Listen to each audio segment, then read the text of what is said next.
Hello guys, আমি এখন রান্না করছি। সন্ধ্যেবেলা ডিউটি বেরোবো, তার জন্য তো রান্নায় আছে এখন ঘুগনি।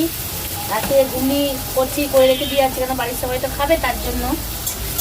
আর আমাদের মেয়েদের কত কষ্ট করতে হয় বলো তো, ডাইট করে এসে সংসারে কাজ করছি, দিনের বেলা রান্না করছি, বাজার করছি, আবার রাতে রান্না করে রেখে দিয়ে যেতে হচ্ছে। তাও বড়রা বলবে কি করো কি করো, কিছুই করি না, সারাদিন শুধু ঘুরে বেড়াই। তো আমি এখন রান্না করছি ঘুগনি। ঘুগনির জন্য মটর সিদ্ধ হয়ে গেছে, এই দেখো। আর জানো 3টে বিয়ে বাড়ি করেছে, এই দেখো মটর সিদ্ধ করে নিয়েছি। আর সেই কালার এসছে মটরের, হলুদ দিয়ে সিদ্ধ করেছি। আর একদমই মশলা আর করলাম না, এই আদা রসুনের পেস্ট কেনা ছিল, এই আদা রসুনের পেস্ট দিয়ে করবো।